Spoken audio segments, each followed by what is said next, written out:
La peine de mort est-elle une solution? Face à l'insécurité en France, l'idée de remettre la peine de mort devient un débat d'actualité. Et c'est pourquoi, dans cette vidéo, nous allons l'aborder. En premier lieu, qu'est-ce que la peine de mort? La peine de mort ou peine capitale consiste à exécuter une personne ayant été reconnue coupable d'une faute qualifiée de crime capital. La sentence est prononcée à l'issue d'un procès tenu devant une juridiction compétente et reconnue sinon on parle d'exécution sommaire. Quelle est l'origine de la peine de mort? La peine de mort est l'une des premières sanctions pénales. On la retrouve dans le code d'Hammurabi, soit le texte juridique le plus ancien du monde, datant de l'époque babylonienne, soit en moins 1750 avant Jésus-Christ. À partir de ce postulat, la peine de mort est présente dans beaucoup de civilisations, telles que la civilisation romaine, grecque, les temps aussi médiévaux, l'époque contemporaine, etc., etc. Concernant la peine de mort en France, la loi salique codifiée par le roi franc Clovis entrevoit le prix du wergel en germanique médiéval, qui signifie en français le prix du sang. Le prix du sang fixe la somme à payer pour une vie ôtée, autrement dit, une vie pour une autre. L'objectif étant pour le roi d'empêcher les rixes, les vengeances des familles,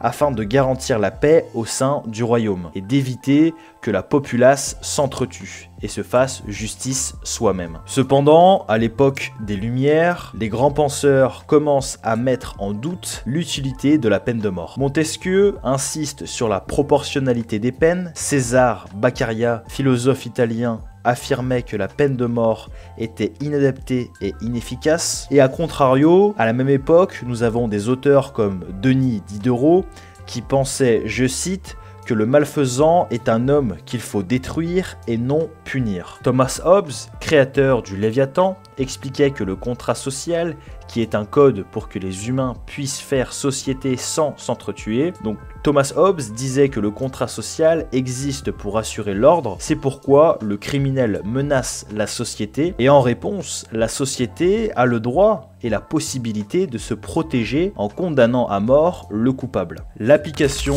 de la peine de mort en France. En France, la peine de mort pouvait être exécutée selon deux modes, la fusillade et la décapitation. Concernant la décapitation par la guillotine, cette dernière a été appliquée durant la Révolution, lors de la naissance et la création de la guillotine. Les crimes concernés par la peine de mort étaient le meurtre d'enfants ou le meurtre prémédité, le terrorisme, les hautes trahisons à l'État français et le viol entraînant le meurtre. Quel est l'impact de la peine de mort sur une société? Premièrement, la peine de mort a un effet dissuasif. Pour les personnes tentées de commettre des crimes, le risque d'être puni de mort peut faire réfléchir et décourager l'acte. Deuxièmement, par le sang, la peine de mort rend justice aux familles des victimes dans les affaires brutales telles que le meurtre d'enfants, la pédophilie, le terrorisme. Enfin, économiquement parlant, la peine de mort est plus rentable que la prison à vie. A l'inverse, il y a des inconvénients à la peine de mort,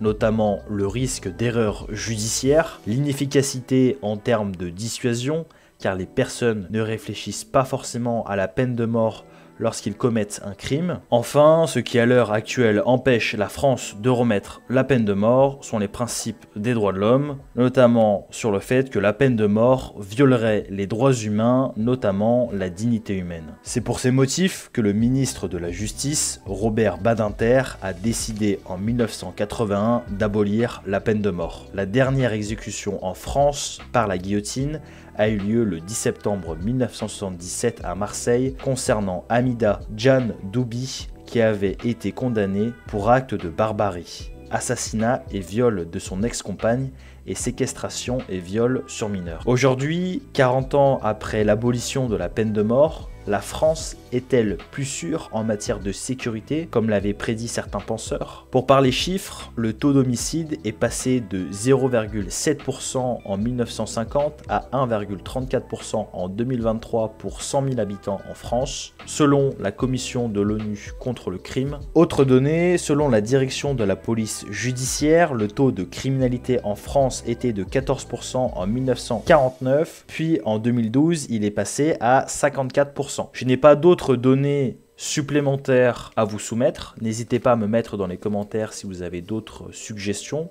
En tout cas, on peut remarquer qu'il y a une augmentation conséquente de la criminalité. Reste à savoir si cela a eu un impact ou non par rapport à l'abolition de la peine de mort en 1981 en France. Pour conclure, à l'heure actuelle, la France ne peut appliquer la peine de mort car la Convention européenne des droits de l'homme, la CEDH, prévoit à son article 1 du protocole 6, je cite, que la peine de mort est abolie. Nul ne peut être condamné à une telle peine ni exécuté.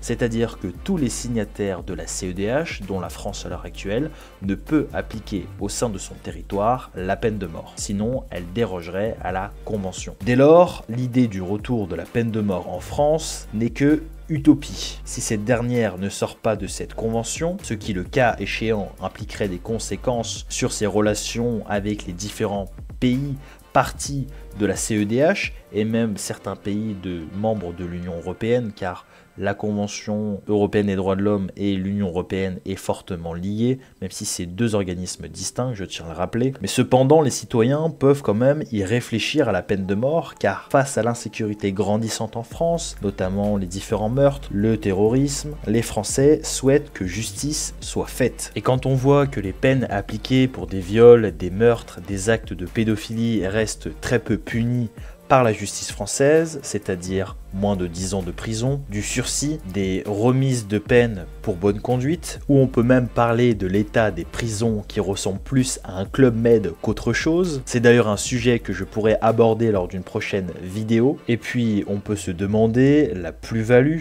de garder en vie des criminels, sachant que ces derniers vivent sur les deniers des victimes. Cette vidéo touche à sa fin, je vous remercie pour votre écoute, n'hésitez pas à débattre dans les commentaires afin de savoir si vous êtes pour ou contre la peine de mort, et n'hésitez pas à expliciter avec vos propos et vos avis de manière réfléchie et respectueuse. En vous remerciant et en vous souhaitant une bonne journée ou une bonne soirée. Cordialement, Arcane.